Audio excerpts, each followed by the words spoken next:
Assalamualaikum warahmatullahi wabarakatuh. Innal hamdalillah nahmaduhu wa nasta'inuhu wa nastaghfiruh wa na'udzu billahi min syururi anfusina wa min sayyiati a'malina. May yahdihillahu fala mudilla lahu wa may yudlilhu fala hadiya lahu. Asyhadu an la ilaha illallah wa asyhadu anna Muhammadan abduhu wa rasuluh. Allahumma shalli ala Muhammad wa ala ali Muhammad amma ba'du. Bapak Ibu jamaah subuh yang dirahmati Allah Subhanahu wa taala. Alhamdulillahirabbil alamin. Marilah kita bersyukur kepada Allah Subhanahu wa taala yang mana Allah Subhanahu wa taala lah zat yang memberikan kita nafas, yang memberikan kita rezeki sebagai bekal kita melangkahkan kaki untuk datang ke masjid di pagi hari ini.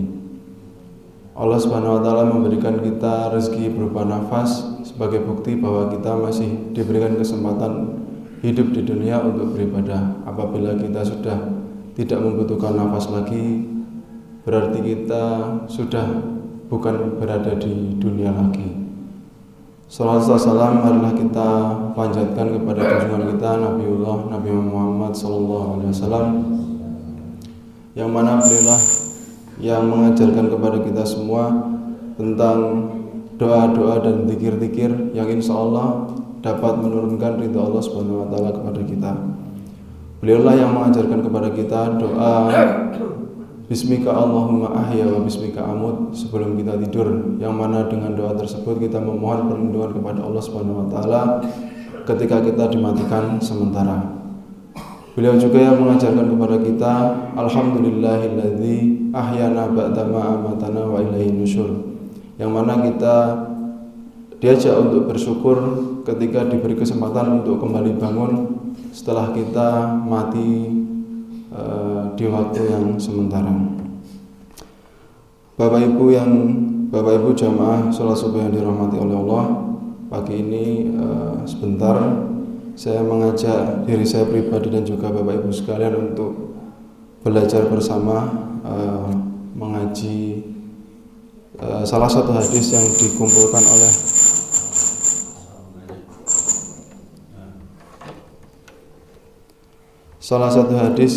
dikumpulkan oleh Imam Nawawi dalam kitab Arba'in, yaitu hadis ke-25 tentang keluasan rahmat dan karunia Allah Subhanahu wa taala. Hadis tersebut saya bacakan terjemahnya saja karena memang agak panjang. Dari Abu Dzar radhiyallahu anhu, bahwasanya sejumlah orang dari sahabat Rasulullah SAW berkata kepada Rasulullah, "Wahai Rasulullah, orang-orang kaya telah pergi dengan membawa pahala yang banyak. Mereka sholat sebagaimana kami sholat, mereka puasa sebagaimana kami puasa, dan mereka bersedekah dengan kelebihan harta mereka, sedang kami tidak dapat melakukannya." Beliau bersabda, "Bukankah Allah telah menjadikan bagi kalian jalan untuk bersedekah? Sesungguhnya setiap tasbih merupakan sedekah, setiap takbir merupakan sedekah, setiap tahmid merupakan sedekah, setiap tahlil merupakan sedekah, menyuruh kepada kebaikan merupakan sedekah, dan mencegah dari kemungkaran adalah sedekah.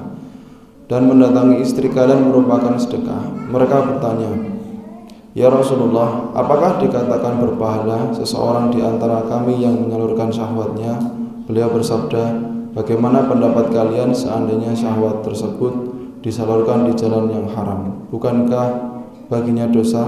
Demikian pula jika hal tersebut diletakkan pada jalan yang halal, maka baginya mendapatkan pahala."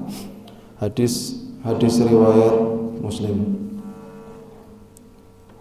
Jamaah ibu sekalian, jamaah sholat subuh yang dirahmati Allah Subhanahu wa taala, hadis itu menceritakan tentang sekelompok sahabat yang iri kepada sahabat yang lain yang mampu bersedekah. Memang kita dibolehkan untuk iri kepada orang lain ketika melihat orang lain itu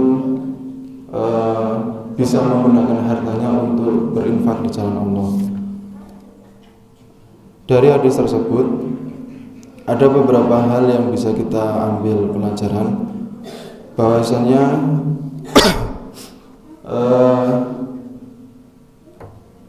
cerita tersebut menceritakan tentang orang-orang fakir Mekah, yang ada sekelompok orang-orang fakir Mekah yang merasa jika kelompok yang lain itu bisa melakukan hal yang lebih baik dari mereka.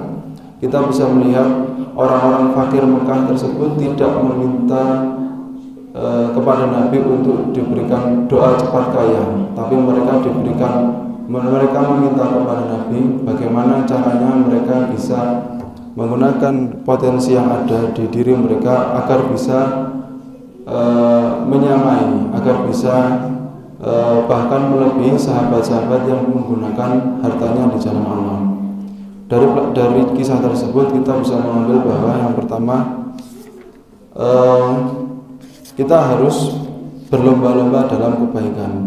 Berlomba-lomba dalam kebaikan ini sesuai dengan kemampuan masing-masing yang sudah diberikan oleh Allah Subhanahu wa taala kepada kita. Karena masing-masing dari kita telah diberikan kesempatan oleh Allah, diberikan potensi yang berbeda. Baik yang satu dan yang lainnya memiliki kesempatan yang berbeda. Ada beberapa orang yang diberikan kesempatan, diberikan potensi berupa harta. Ada orang-orang yang diberikan potensi berupa tenaga. Masing-masing memiliki potensi yang lain. Karenanya kita harus bisa memanfaatkan potensi yang diberikan oleh Allah Subhanahu wa taala tersebut dalam berlomba-lomba dalam kebaikan.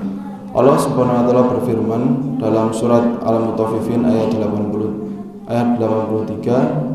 ayat 26 yang artinya, dan untuk yang demikian itu hendaknya orang-orang berlomba-lomba.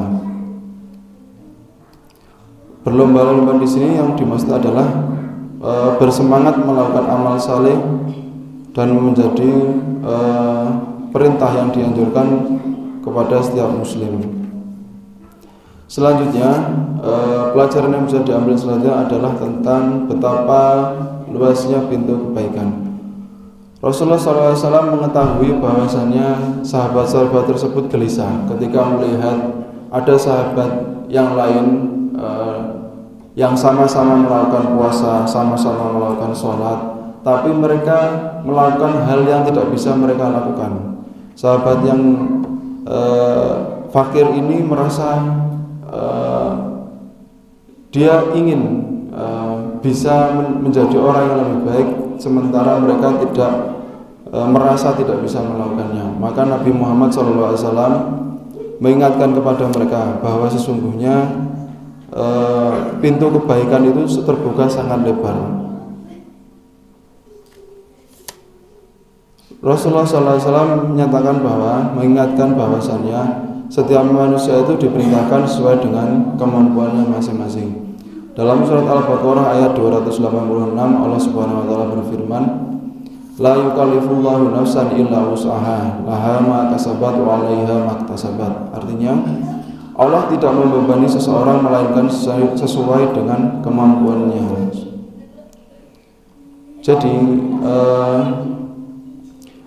kita harus bisa memanfaatkan kesempatan, memanfaatkan potensi yang ada, meskipun sebenarnya Allah Subhanahu wa taala memberikan kita kesempatan yang sama melalui potensi yang berbeda. Dalam kitab ini dijelaskan bahwa apabila kalian tidak memiliki harta berlebih, maka kita bisa bertasbih, bertakbir, bertahmid, bertahlil, karena di dalamnya mengandung pahala sedekah. Semua orang insya Allah bisa melakukan hal tersebut. Allah Subhanahu wa taala sudah memberikan kesempatan kita untuk bersedekah dari pagi sampai sore, dan memberikan kesempatan untuk bisa berzikir. Semua orang insya Allah bisa melakukan berzikir, baik yang fakir ataupun yang diberi kesempatan kelebihan harta. Akan tetapi yang menentukan adalah kualitasnya. Bisa saja orang yang fakir zikirnya lebih baik karena dia diberikan kondisi yang sempit sehingga zikirnya ini lebih khusyuk. Bisa saja orang yang diberikan kelebihan harta juga zikirnya menjadi lebih baik karena dia diberikan fasilitas yang banyak oleh Allah Subhanahu wa taala. Kenapa bisa saja? Karena memang sekali lagi ini yang menentukan adalah kualitasnya, bukan kondisi dari banyak atau sedikitnya harta. Maka kesempatan ini sebaiknya kita manfaatkan dengan sebaik mungkin, karena insya Allah semua bisa melaksanakan zikir. Imam Ahmad dan Tirmidzi meriwayatkan bahwa Rasulullah SAW ditanya, hamba mana yang lebih utama di sisi Allah pada hari kiamat?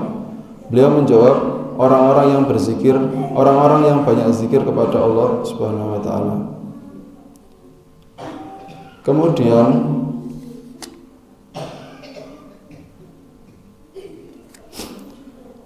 yang terakhir, pelajaran yang bisa diambil dari hadis tersebut adalah bahwasanya semua amal tergantung dari niatnya.